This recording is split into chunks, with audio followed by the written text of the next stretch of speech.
Thank God it's Yeah. Who's happy that it's Friday? I'm happy that it's Friday. Good morning, everyone. Welcome back to Coffee and Headlines. It's Friday, March 24th, and it was a great week. And yesterday was a great day, and I can't wait to tell you about it. But before we do that, welcome everyone to Coffee and Headlines, our morning get together live here on Facebook, where we try to find awesome news to share. And sometimes the news are not so awesome. Sometimes they are sad. Sometimes they're controversial. Sometimes they're thought-provoking.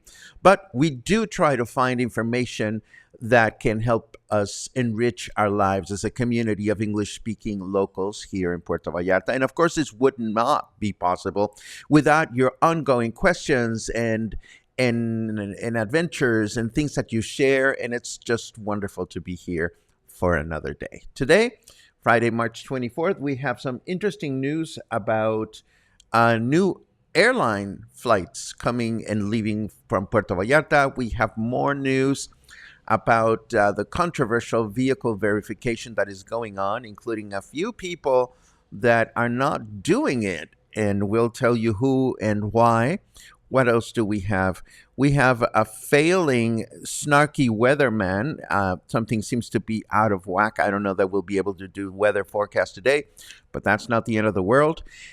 And of course, I want to tell you about yesterday's wonderful, wonderful panel discussion with the group Raíces at the Joint Co-working Hotel. I have some friends that were there. And for those of you that weren't, I'll give you a little bit of a blow-by-blow. As usual, if you have anything important that you wish to share with us, just add a capital letter Q to your comment. If you are new to the live broadcast, feel free to let us know and by adding a capital letter Q, as Doug has done here with a very interesting question. Does one wish someone Feliz Semana Santa like we say Happy Easter in the U.S.? Not traditionally, not that I mean, I don't go around telling my friends happy Semana Santa. No, because we're all ducking, trying to avoid the tourists. No, I'm just kidding. No, as a general rule, Doug, we don't do that. Of course, if you know of somebody that's going on vacation, you always wish them a good journey. But we do that regardless of whether it's a holy vacation or not. News.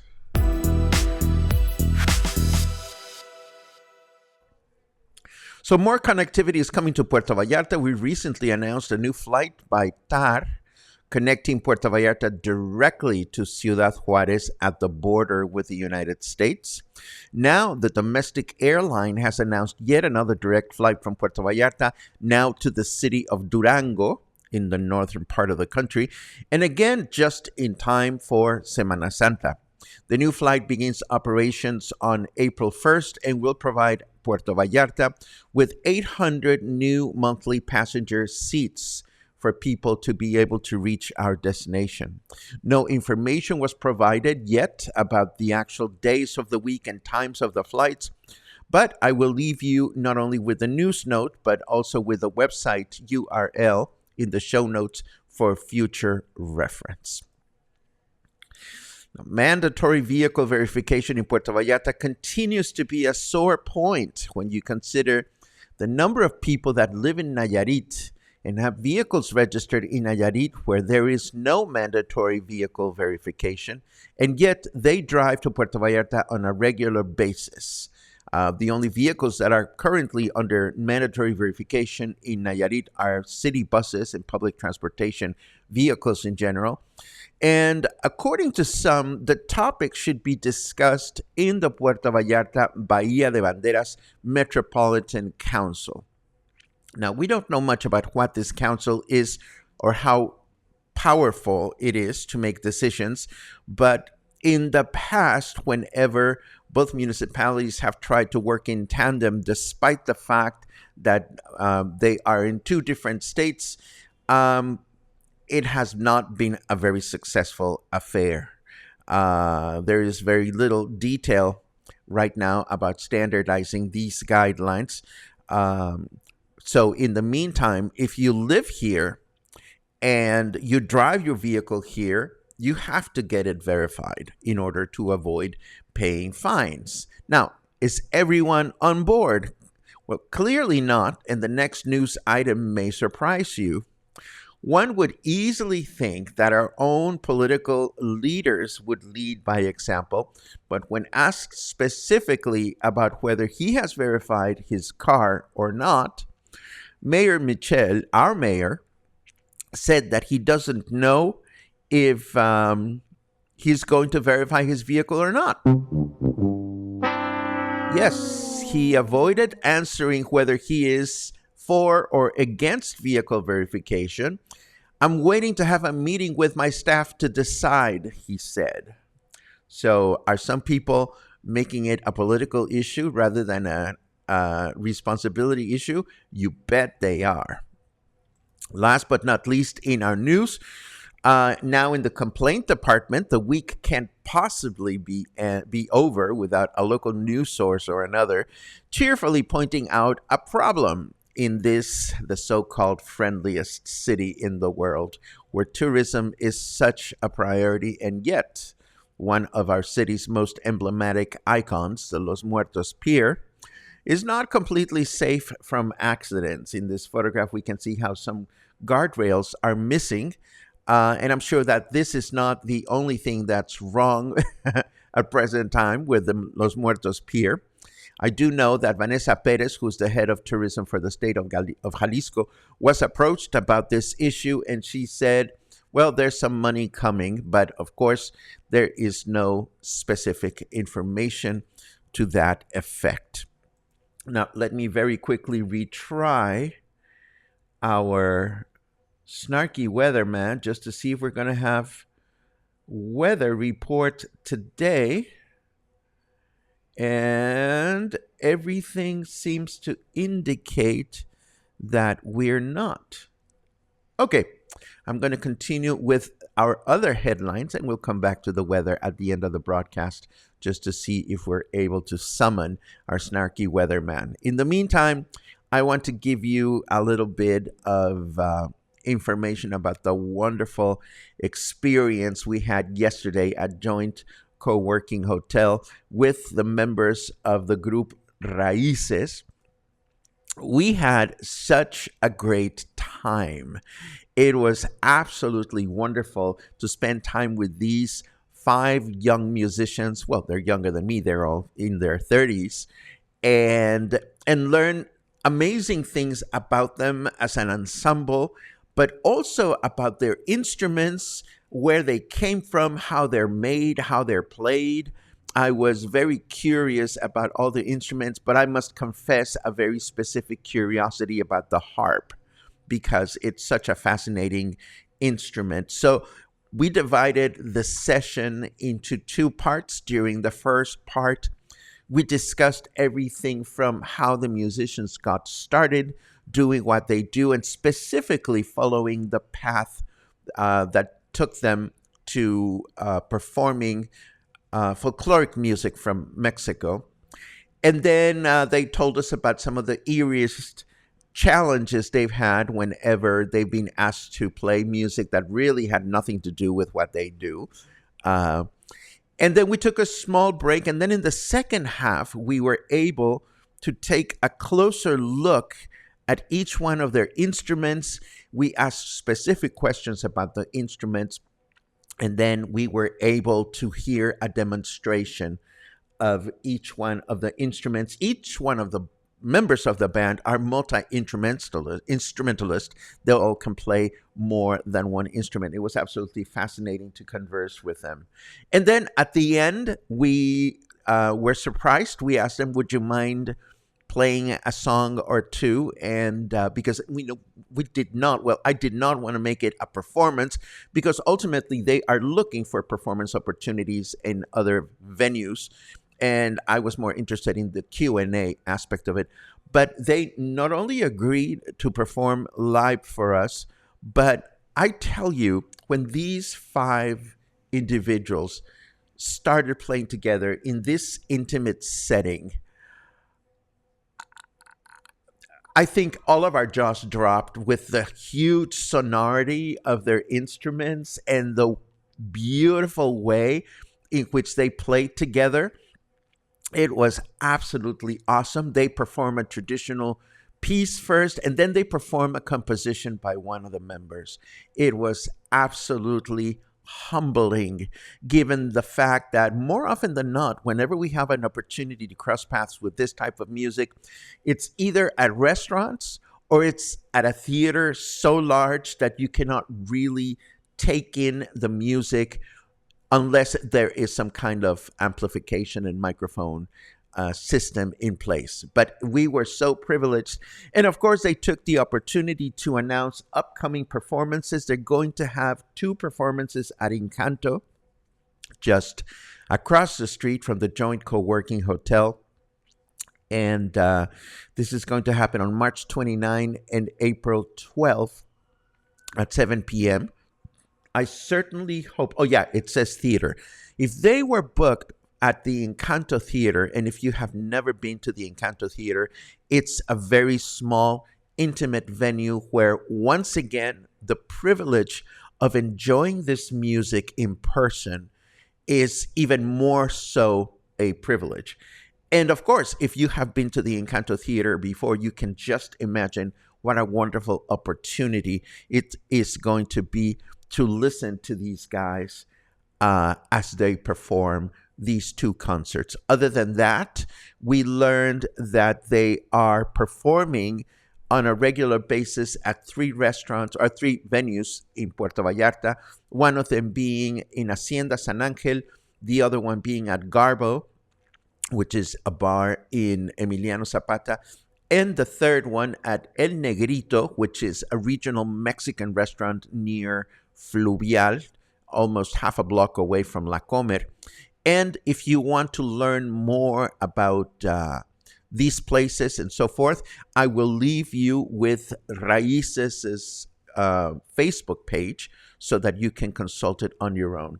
In addition, Jonathan, the harpist, who is from Colombia, and he had some really interesting things to say about the similarities and differences between folkloric music from Mexico and Colombia as far as playing the harp is concerned. Woof, that was a long comma. Jonathan has his own YouTube channel, and he's very active promoting other musicians and doing technique lessons on the harp on YouTube. So I'm going to leave you with all these contacts so that you can keep them and have them at your disposal. It is so wonderful to have the opportunity of supporting local musicians performing traditional Mexican music. I also wanted to give you an update on this business of a wine tasting at Alquimia. I'm at Grambas, my bad. This is going to be at Grambas, and it's going to feature Alquimia wines. and we reported this yesterday, but there was a disconnect between the date of the image and the date of the Facebook event. Has been fixed, and the event is indeed going to take place on the 29th of March. This is at Gran Vas in el Centro, another opportunity to enjoy a winery from Valle de Guadalupe. 4 wines and a pairing for 600 pesos. Doesn't seem expensive to me. So there you go. Another opportunity to enjoy that.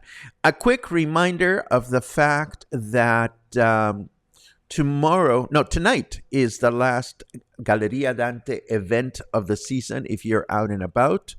And of course, I am already getting busy with my next music appreciation lecture, which, as I announced yesterday, will be all about the history of the musical, its origin, and where it is going. And it's going to be a lot of fun.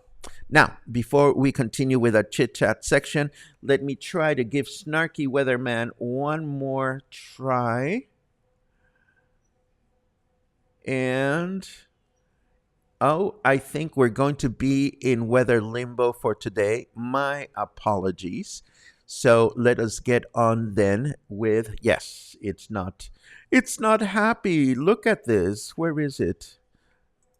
We have unhappy weather, which there's very little I can do, I'm afraid. Okay, so let's see what you guys are up to this morning. Let me know what you're doing this weekend. I am doing, what am I doing this weekend? I am going for tacos. I am watching a marathon of Succession episodes with some friends in anticipation for the new season, which starts on Sunday. I need to go grocery shopping. I need to buy more beads to make more bracelets, and I need to walk to make more walking tours. So let's see. I see a lot of happy good mornings, and I appreciate those so very much.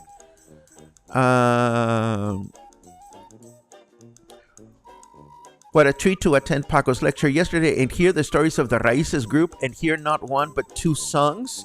I might add, by the way, that Gabe Arciniega, their producer, was in the audience as well. It was a pleasure to meet Gabe, who's another performer in town. He is coaching them to give a kick-ass performance at Encanto, and it was so great to hear from him about his point of view of working with them and so forth and so on.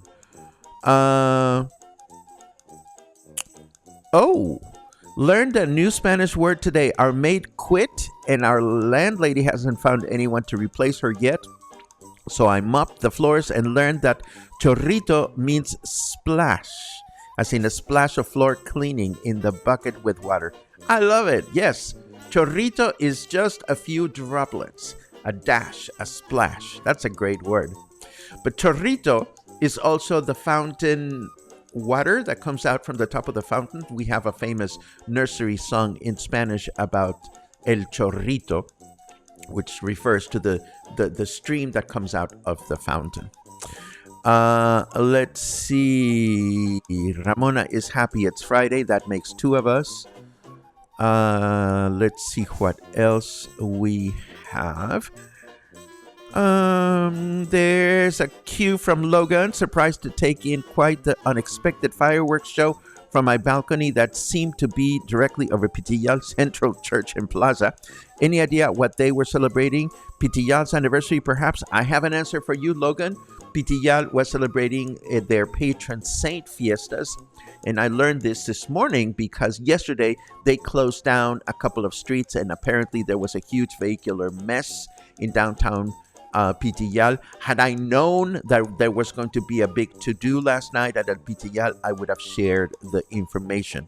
And speaking of sharing information, as long as I'm thinking about it, I went with a couple of friends to the oh my god, I can't believe I'm gonna blank the name of the Indian restaurant on Isla Rio Cuale, but I am indeed blanking it.